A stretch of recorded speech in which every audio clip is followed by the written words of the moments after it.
We begin in Sri Lanka, where less than 24 hours after being sworn into office, Sri Lankan President Ranil Wickremesinghe has ordered a crackdown on protesters.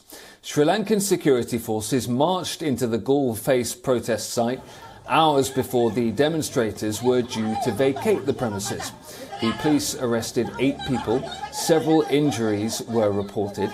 Security forces have called it a special operation to take back control of the presidential area.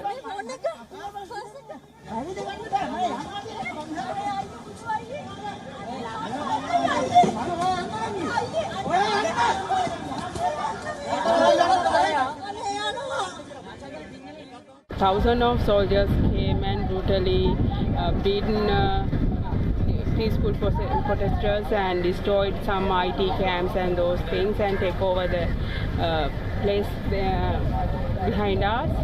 And some of the protesters in the hospital, they are badly injured, and some of arrested, and also lawyers are also arrested.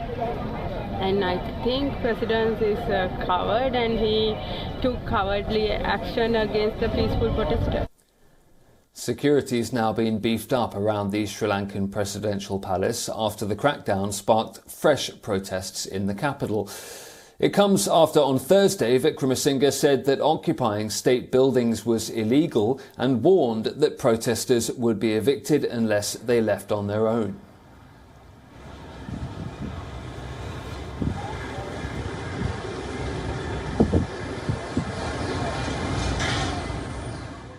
Ranil is going to do his work.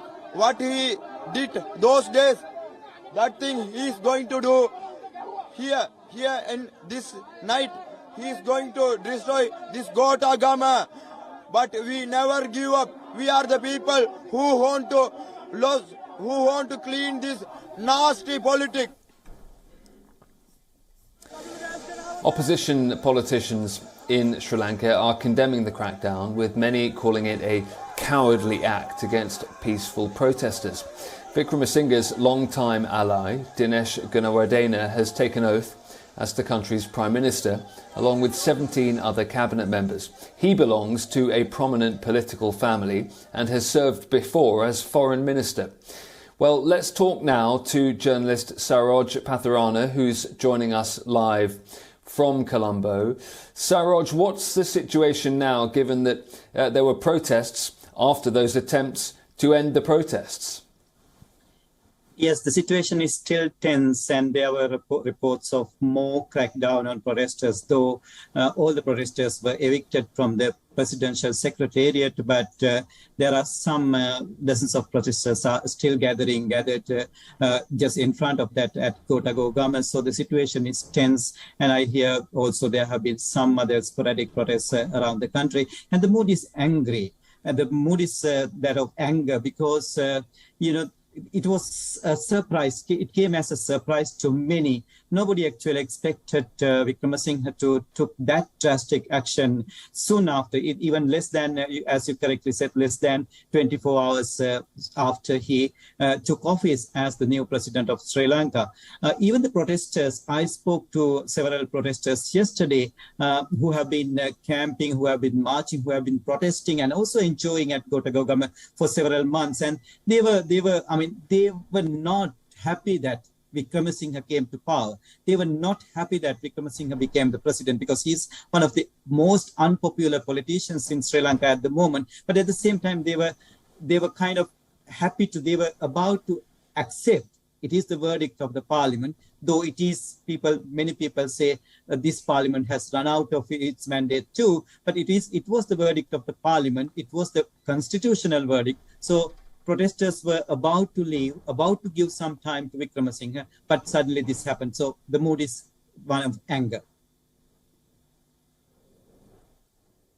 And what is the government saying, Saroj, about why it felt it necessary to go in this way, as you say, just hours before a deadline for protesters to leave? Is yet to come up with any statement. I tried to speak to the president's house, but so far I couldn't. I spoke to some people close to the president, but what I gathered from them, they are not official spokespersons. So what I gathered from them that the president's camp, president was angry that the protesters, earlier, couple of days before, on the 9th of July, 2 weeks before, 9th of July, set fire to his private residence. And since then, he was very angry. And at the same time, President was not happy, as he has officially, openly said, he was not happy that the protesters were occupying the presidential secretariat. There was a court order for the protesters to leave the secretariat yesterday. And soon after the court order, the protesters have gathered, discussed, and decided to leave by 2 p.m. today in Sri Lanka time. So the response from the government so far, no official response, but the police have said that they wanted to get back the presidential secretariat from which the president is going to work from now on. So they were just obeying the order, obeying the court order. They simply wanted to remove the protesters from the presidential secretariat.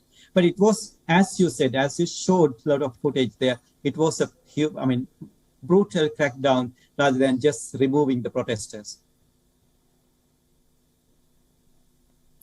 And Saroj, briefly, what's the latest on the economic situation, which of course has caused much of the issues that we're talking about?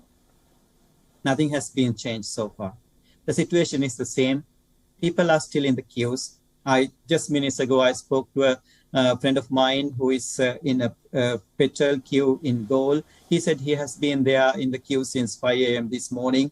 And, the petrol has arrived, the petrol bowser has arrived also, but still, for some reason, they are not given fuel. People are queuing in the streets. People are sleeping on the streets. There are no toilets, no food, no water, nothing at all, no sanitary facilities. So situation is still the same. Nothing has been changed.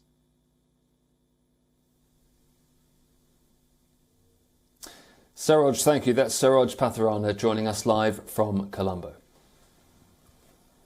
Thank you.